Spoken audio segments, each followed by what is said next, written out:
Hello, hello, hello, and welcome to an episode of the Happiness Retreat.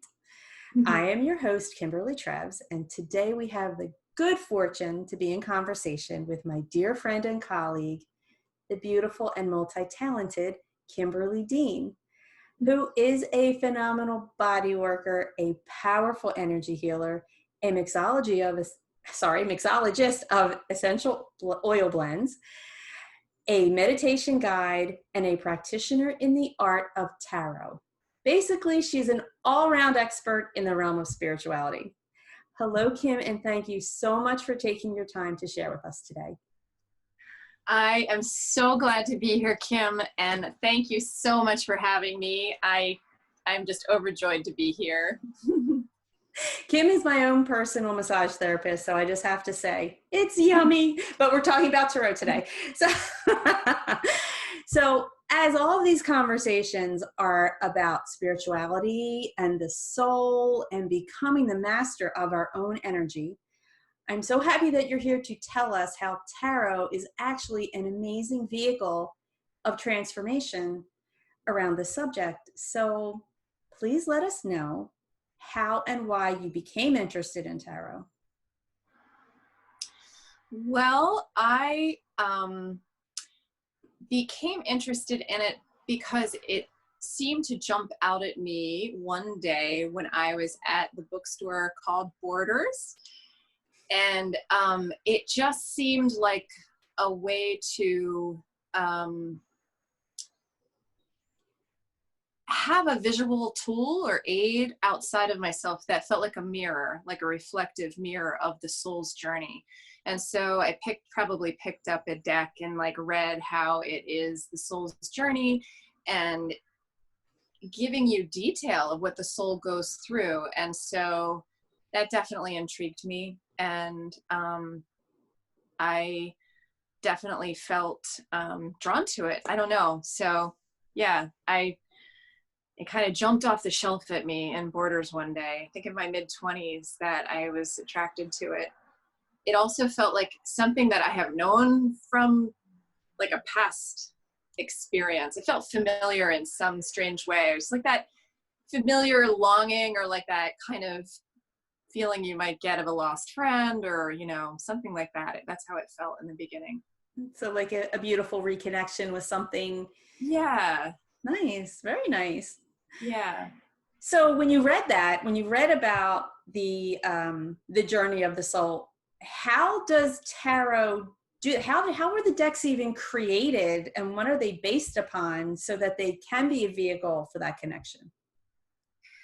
Well, in the tarot, there is the major arcana and the minor arcana. How it was created in the beginning, there's a history of it that I've read so many times and not really versed completely on.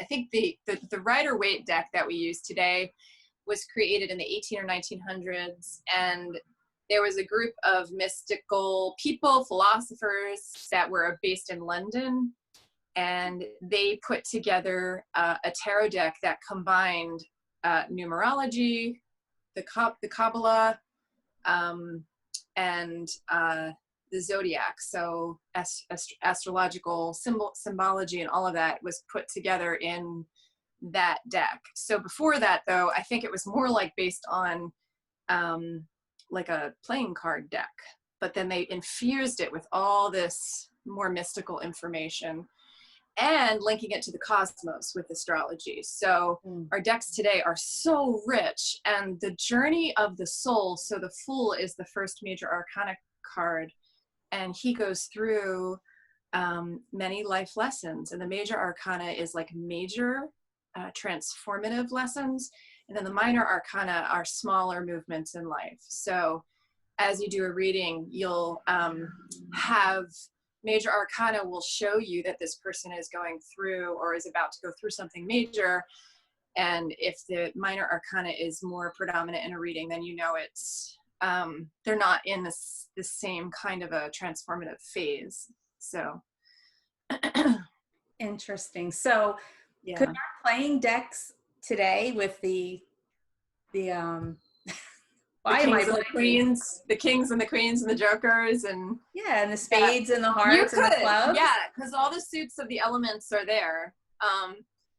So in the tarot deck, you have, you know, usually queen, you have swords, you have wands, you have pentacles, and you have cups, which are water. So it's water, fire, air, you know, you meant thoughts, and what did I leave out? Pentacles, which is substance, like earth and coins and wealth and all of that, like physical money and also sustenance. And yeah, so in a playing deck, yes, you could say spades. I forget what they are, right? Spades, clubs, Hearts, diamonds. Hearts, and diamonds. And you could say, and people have, I actually had somebody last summer read me my fortune from a playing card deck, and I was fascinated by that. Yeah. That really does sound fascinating. It gives you, Yeah, you know, gives you a whole new thing to do on a rainy weekend, right? Try to figure that out. Yeah, exactly, right? Yeah. So speaking of the types of decks, so I know there are so many different decks, and I know that every reader has favorite decks. And so can you tell me a little about when this deck jumped out at you in Borders, a very spiritual place to be? What deck was it? What was the theme? It was the Rider-Waite deck. I think, you know, it was just the idea of tarot that jumped out at me. So I started with the Rider-Waite deck.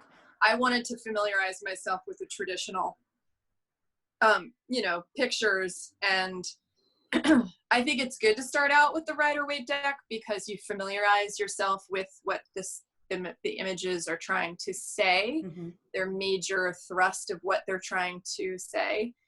And then once you become familiar, then there's so many decks out there now that really interpret, you know, and they're beautiful, beautiful interpretations, but some can become very abstract. So you really have to know your Rider-Waite deck before you go into abstraction. So yeah. That's great information for anybody who really wants to get into it and just doesn't go out and automatically pick some beautiful deck that's very hard and abstract to work with. Yeah, I mean, we're all a little bit different. Some people need, you know, some people are more comfortable with abstract. So kind of depends on your personality, but yeah. So let me ask you this. During a reading, let's say you have a deck that has certain symbolism on it. So what kind of information would you get from the symbolism on the deck? And what other information would you get maybe intuitively or, you know, spiritually about the message on that particular card in that particular sequence for that reading?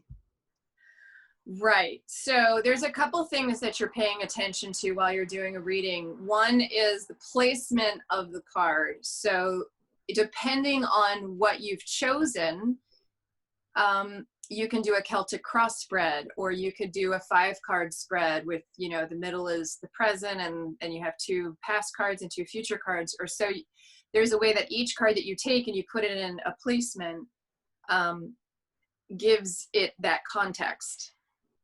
So that's one way to read. I've seen a lot of people lately read where they just kind of a general question. They just want to generally have it play out.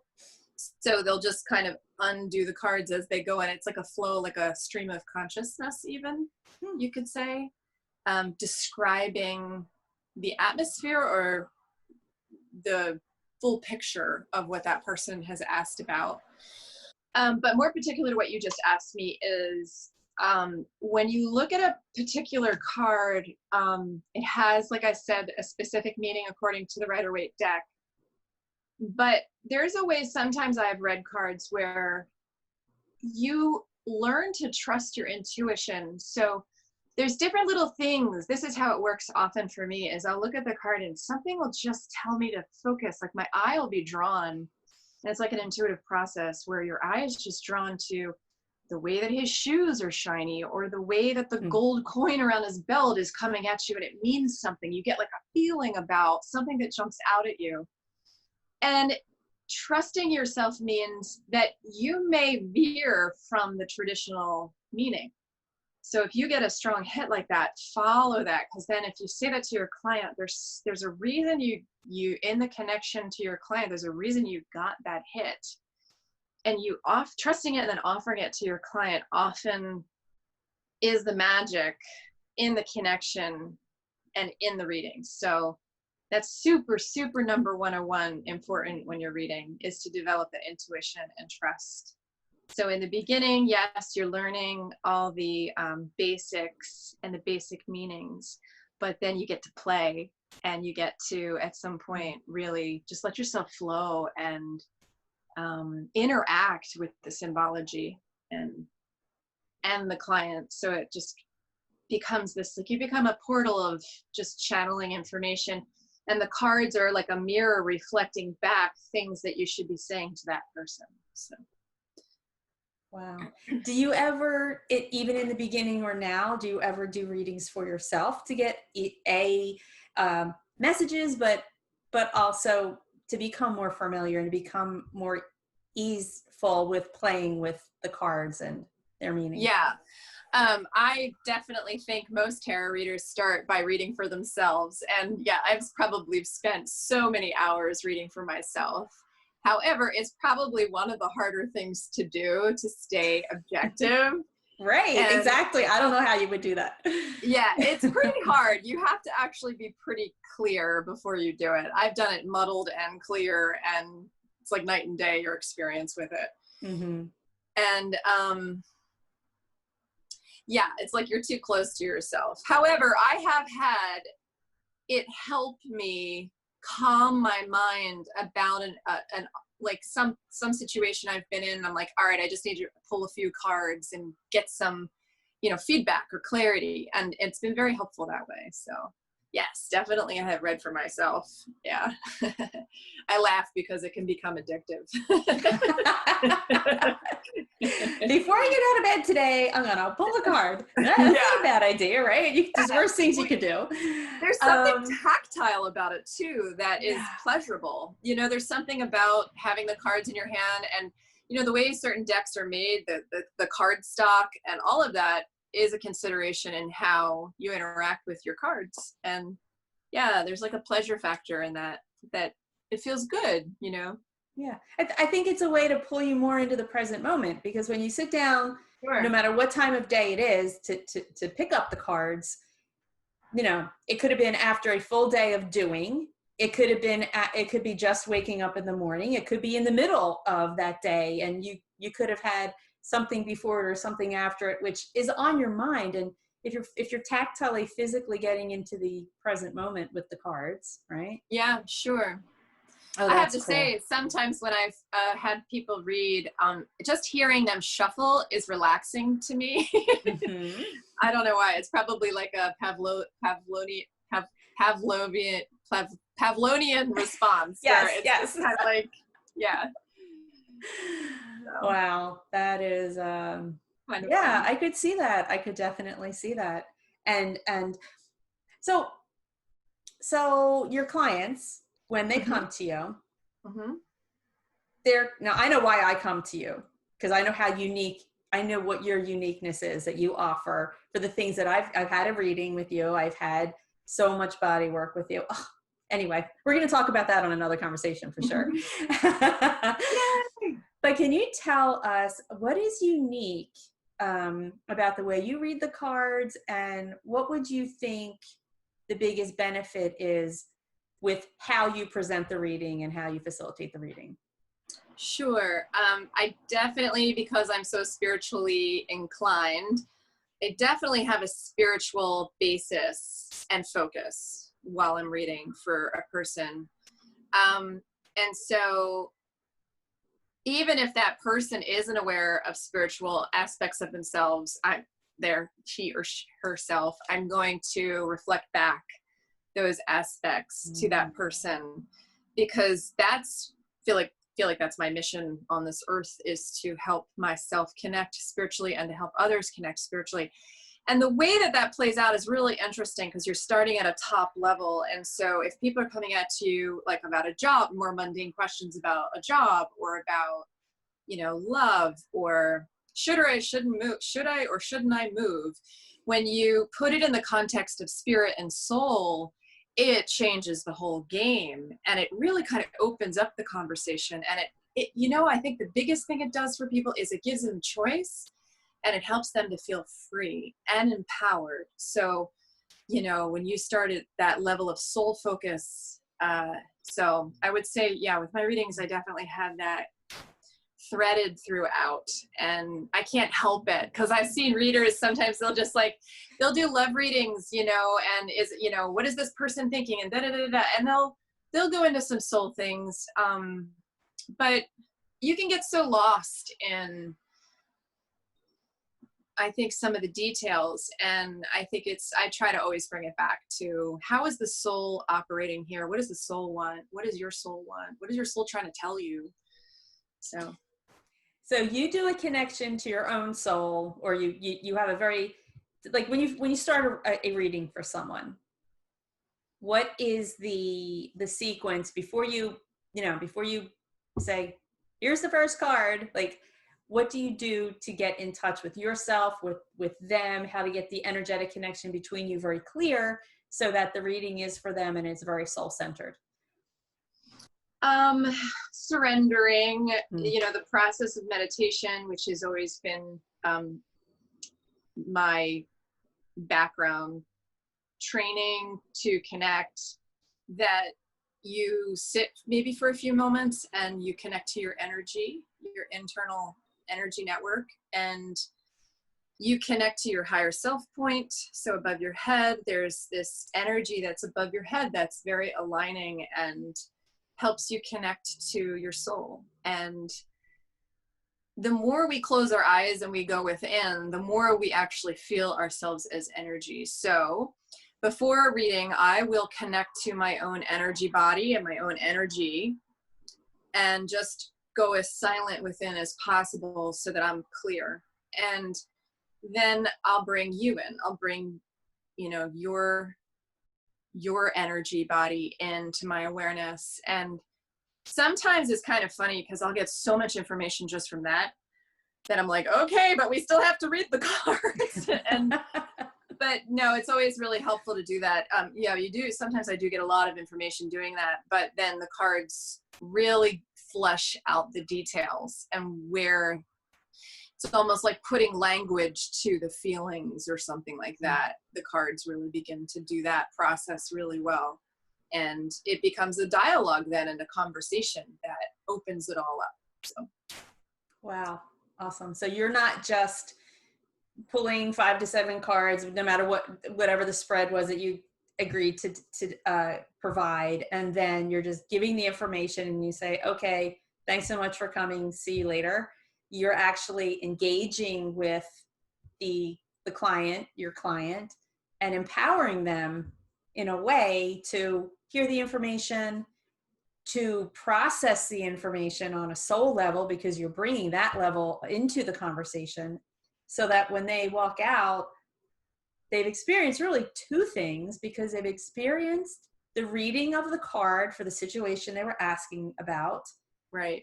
But they've also experienced a very tangible half hour, whatever it was, of being connected to their soul and learning how that feels. And I can say that having worked with you, it doesn't matter what your day was. It doesn't matter what your day is going to be before or after a session with you. Those moments of respite, to just the scenario you provide, the container you provide for us as your client, to be able to sit in our soul and just feel the magnificence and the clarity and the inspiration that is there for us. I mean, that's a gift in itself.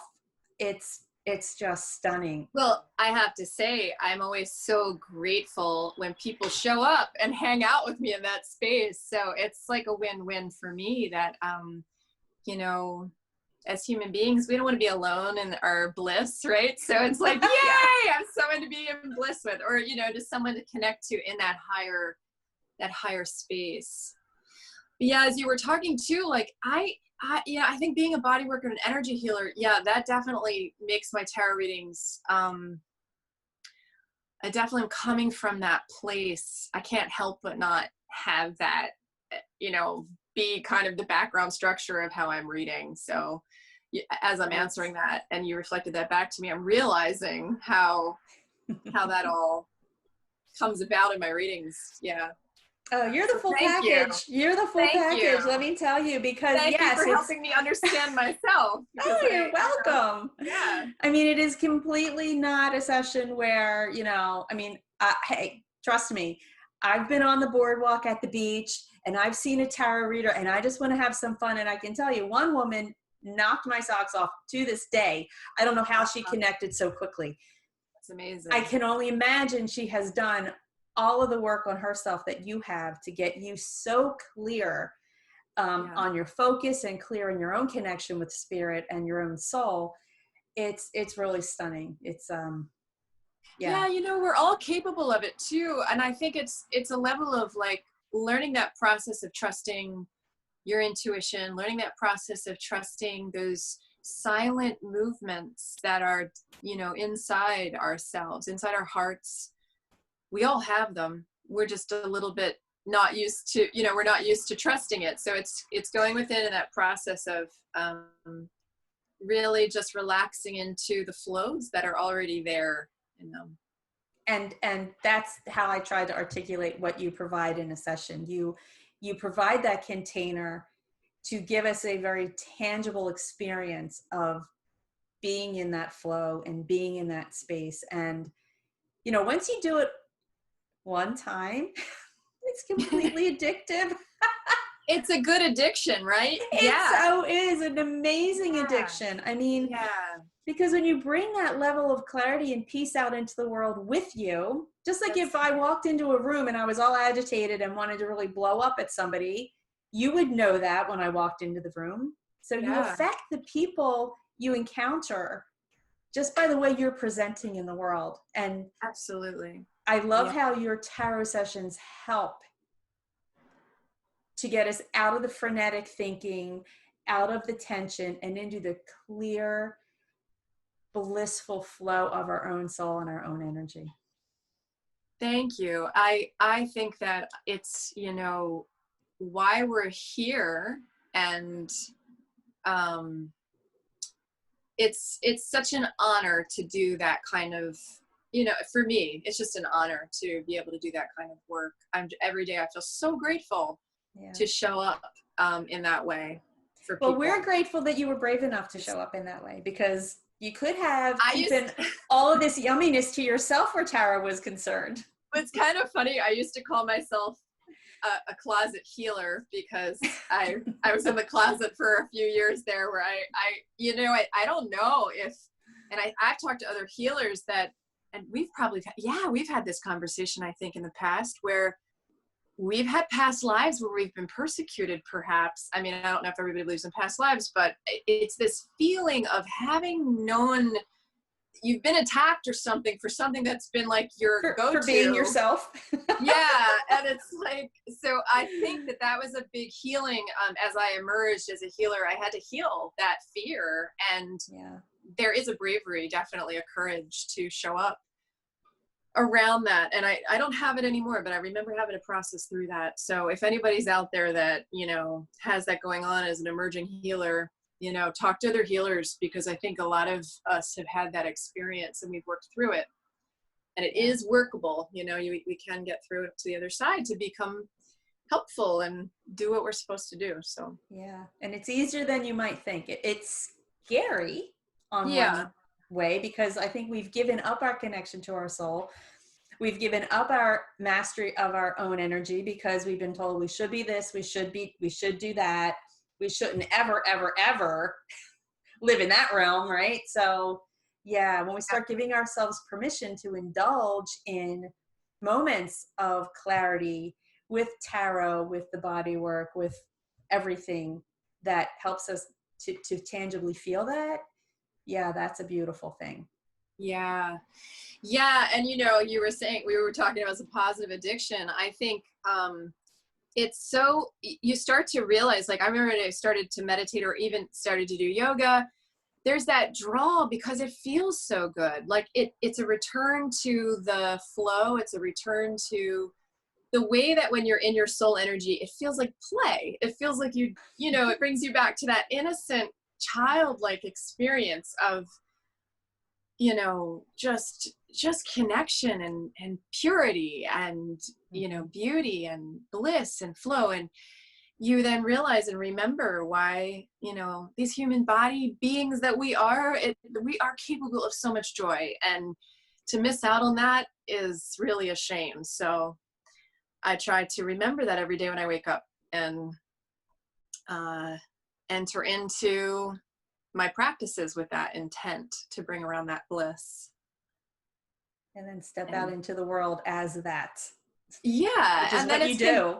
And then it's contagious, right? So then yes. You get to kind of, just be with another person and say, hey, hi over there. Exactly. Yeah. So, yeah. Wow. So what do you offer in terms of what are your tarot offerings? Well, so I do in terms of time, I let the person choose the focus. So the person can think beforehand. Is this what you're asking me? I'm think. Yeah. Yes. Yeah. The person can beforehand, decide questions that they want to focus on, whether it's a particular question or it's just a focus in your life, like a general area in your life. Mm-hmm. And I can do a half hour or an hour. So kind of depending on what that person, how deep they want to get into it.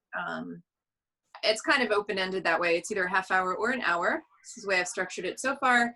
And I can do them through Zoom. So like we're doing now, I can connect the person no matter where they are and do a Zoom session with them. That's perfect.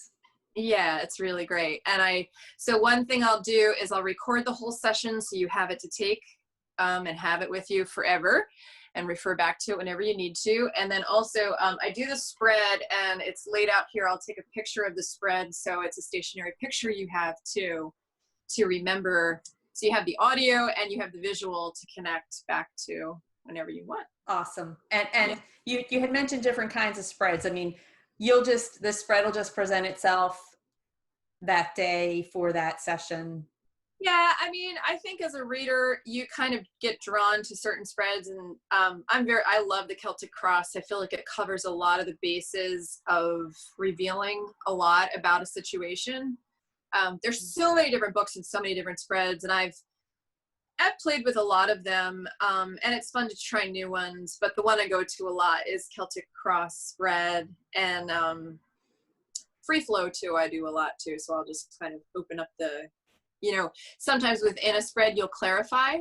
So if you have a card that you're like, well, I want more information on why that card is there. Can you tell me more? And you just start to free flow out on that one card and get more information that way too. So, yeah.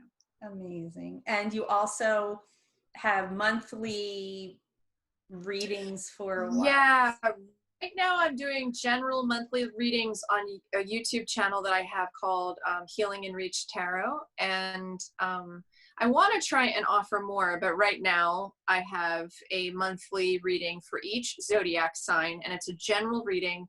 So they're about 20 minutes long, and it's pretty cool because I think even if it's general, sometimes the messages can really resonate for that sign that you're in. So usually your sun sign, but even if it's your moon sign or your rising sign, you can kind of check all of them and maybe even make a composite of the information that comes through for all three if you want, so you can kind of play with how they resonate for you in that they're general. So nice. Well, yeah. With this video, I'm going to be posting how to get into touch with you for either a private reading or to watch your YouTube channel. Great. And I just want to say there have been so many aha moments for me during this conversation, even though I have worked with you for years. So I really appreciate that. And I want to thank you for joining us. I so treasure all the wisdom and the insights that you have been so generous in gifting to us. Well, I am so grateful for you to be here with me, and you have invited me to answer. And it's always such a pleasure to be, asked these amazing questions and to offer more and just spread the word out more, that we can all, kind of bliss out and be our more soulful selves. So thank you so much for this opportunity. It's really, it's just a treat. And I always love hanging with you, Kim. So let's do it again. Oh, absolutely. We will hang and talk about your body work Okay, offering, great. because, trust me, everybody, you want to hear about that. Yay! And your meditation offering. I mean, we'll be chatting. So thank you again. Thank you. And to everyone watching, thank you for joining us in this episode of the Happiness Retreat.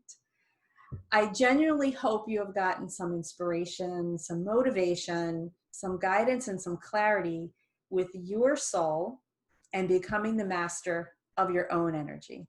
Until next time.